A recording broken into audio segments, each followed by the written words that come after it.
girls, welcome back to my channel. If you're seeing my face for the very first time, I'm Jada, and if you're a family member, you know I love you so much. You guys, please subscribe to my channel if you haven't, and please thumbs up this video for me. Okay, thank you so much. You guys, I shared a story time 10 months back, and that was when I was just starting up my YouTube channel, but then I didn't get the audience I needed for that video. I noticed that a lot of you just started watching that video like 2 months or 3 months back, and okay, I really needed to continue that story. I said, okay, if you wanted to know what went on and what happened, you should just let me know. But then I was just starting. Not everyone is interested in knowing my story, right? So right now I've gotten a little bit of the audience I need, and I can literally continue that story because I know a lot of my audience will be so interested to know what happened after then. So I ended that video saying my sister picked me up in Manila at the airport, and she was staying in Manila, so I stayed in Manila for some time, and then we had to travel down to Pangasinan. Yeah, that's where I'm schooling, Urdaneta city, Pangasinan.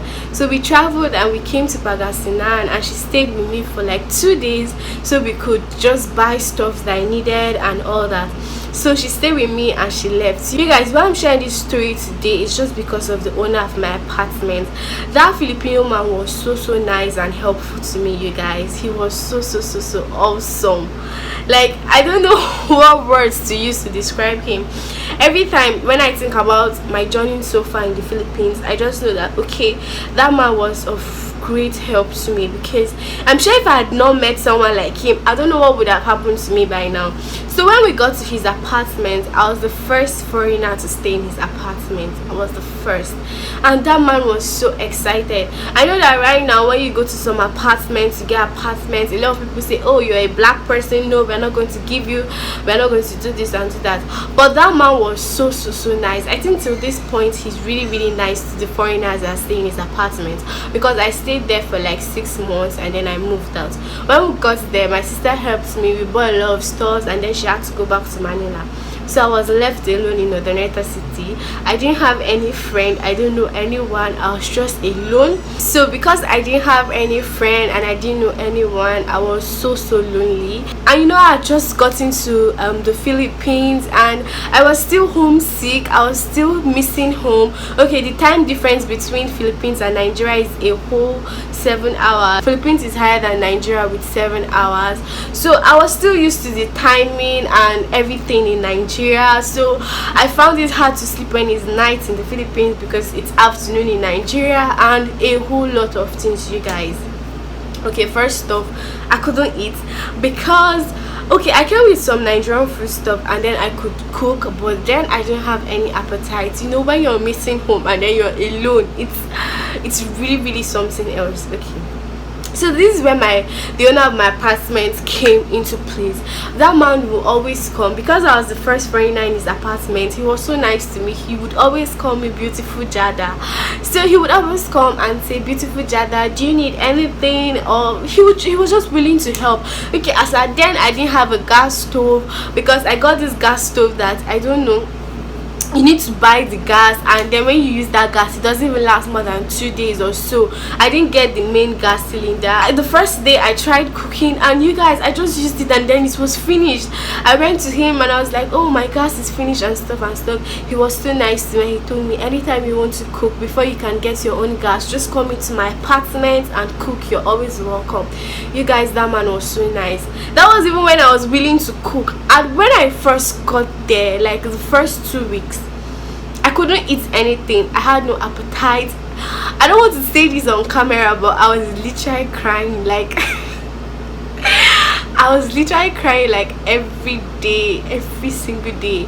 I would always cry. Sometimes I was like, God, I want to just go back to Nigeria. This life is so hard and a lot of things. But right now, if you ask me to go back to Nigeria, I really don't know if I want to go back though. So as I then, I would always cry, I couldn't eat. And then he would come to me and he was like, okay, I would just take you around. There are little stores, Filipinos call it sari stores. There are little stores around, aside going to the mall. You could just buy what you need around. He took me around so I could know where I was staying and just places I could get little stuff I needed. He even got a tricycle man for me. He told me that if I want to go to the market, because I didn't know the market, I didn't know anywhere, you guys. So he was like, okay, this tricycle man is just going to take you anywhere you want to go to. You want to go to the mall, the market, just ask him and he's going to take you. You guys, that man was helpful. I could remember a few times when I would always cry. I'll cry inside the room all alone, and he would come to me and he'd say, beautiful Jada, have you eaten? Did you have breakfast, lunch? And I was like, no, I couldn't eat, I don't have any appetite. And he was like, do you want to die? Do you want to die in the Philippines? You came to study, so you need to study and all. I was like, yeah, but I don't have appetite because I'm still missing home and stuff. Like, okay. Then he went out, he got me bread. Bread was only till I literally ate for like 2 weeks or so. I could stay like a day plus or like 2 days without eating anything because I just couldn't find myself to eat. And there are times when I would cook and I won't even find the appetite to eat that food, and then the food would just get spoiled and I'll end up throwing that food. That man comes, he always like, okay, you get this, just try noodles, try this. You guys, I could remember when he would even buy rice, or I think he had a rice farm or something. So he would, after harvesting, he would give me rice, give me a lot of things, buy oranges, apples and all that. He would just bring it to me and he would always tell me that, oh, these are his grandkids, if I need anything I should just ask them. Oh my god, he was so nice. I think that was my first encounter with a Filipino, and that man was so nice. He was so nice to me. Every day I would keep on saying he was so nice and all. So after like 2 weeks, I was getting used to staying in the Philippines. I didn't have a choice, so I just had to adjust and just pick up my life and then take care of myself because I had to study. I would go to school and then immediately it's time to come back home, like get to my apartment, I'll feel depressed. Like immediately I just get to my apartment, I'm depressed because I'm all alone. I didn't have anyone to talk to. I'd started making friends in school, but then we are still getting to know ourselves, so not everyone will be willing to come to your house or hang out and stuff like that. Besides, I didn't really know the Philippines, all that. So I went on and on for like about a month or so, and then finally I got friends. Okay, I first had this Filipino lady that was living in my apartment. She had 2 kids. She said they just came for holiday and stuff. They were based in Dubai, so she just came here to show her children where their mom is from and stuff like that. So she was part of my, I don't know, my healing process. I don't know if I'll call it my healing process, but then she was part of the people that helped me, because she will always tell me she understands how it is to leave your family, go far from home, because when she was still schooling she was far from home, and also she understands how lonely I am. So she was always so helpful to me. She would call me when she's having lunch or breakfast or dinner with her family, with her kids, and then she'll be like, oh, let's eat together, because she knows that once I'm alone I won't be able to eat. So I would always come, stay with them, eat. You guys, it was a whole lot. Then all of a sudden I think I made a Filipino friend. I can't remember how I met that lady. You guys, I can't remember how I met that lady. She was like the first Filipino friend I made. So I met that lady. She would always come to my apartment. That was like the first friend that was always coming to visit me.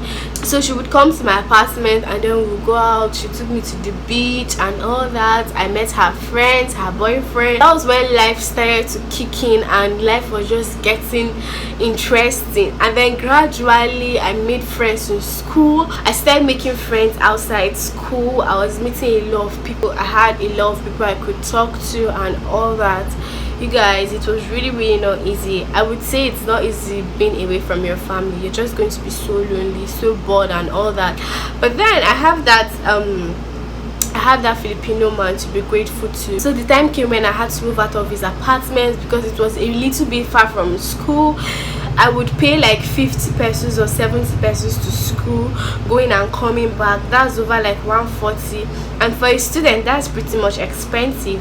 But then the place I moved to, I would just transport 20 pesos to school, come back with 20 pesos. So it was a little bit much better to move to that apartment.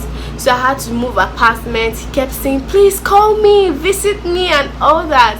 You guys, I know that I'm so bad, but after I left his apartment, I didn't see him for over 2 years. I think it was sometime this year that I went over to visit him, and he was like, beautiful Jada, how are you? High school? Are you graduating soon? Will you go back to your country and all that? I was like, yeah, I'm almost graduating and stuff. So you guys, it was so nice, honestly.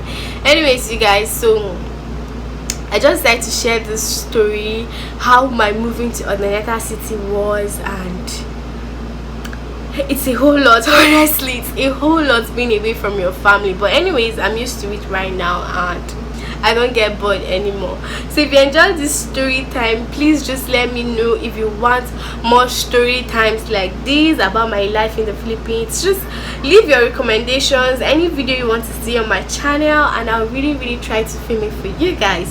So please give me a thumbs up again if you enjoyed this video, and I'll see you guys in my next video. Bye guys.